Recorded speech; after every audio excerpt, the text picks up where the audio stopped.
உன்னை புடமிடு.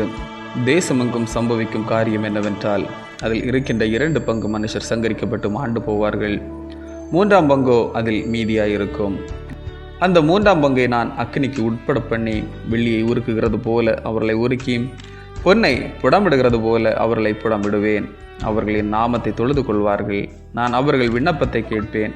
இது என் ஜனம் என்று நான் சொல்லுவேன், கர்த்தர் என் தேவன் என்று அவர்கள் சொல்லுவார்கள். சகரியா 13:8-9.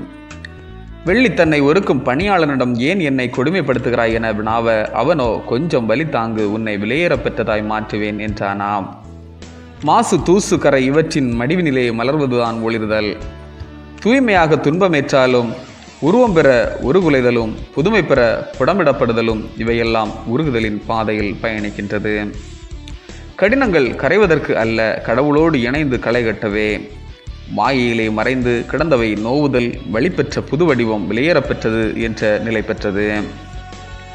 மண்ணடியில் மறைந்து கிடந்து மறைத்து வைக்கும் மேன்மை பெற்றிட அது பெற்றதெல்லாம் துன்புறுதல் தானே. இன்பமிகு வாழ்விற்கு இன்னல் மிகு பாதையே பாதை என்று புரிதல் நன்று. இயேசுவும் சிலுவை சுமந்து பின்வரவே அழைப்பு விடுக்கின்றார். ஒடுக்குதலும் புடமிடுதலும் தின நிகழ்வாய் நம்மில் நிகழ்தல் நன்று. ஒடுக்குதலும் புடமிடுதலும் தின நிகழ்வாய் நம்மில் நிகழ்தல் நன்று. இந்த மேன்மையாகுதலின் படிநிலைகளை மிதித்து ஏறுபவர்கள் கடவுளின் சொந்த மக்கள் என்ற உரிமைக்கும் உறவுக்கும் சொந்தமாகிறார்கள் என்று சகரியா 13:1-9 வரை உள்ள திருமறை பகுதி இவர்களை அடையாளப்படுத்துகின்றது. ஆமேன். இந்த நாள் உங்களுக்கு இனிய நாளாக மலரட்டும்.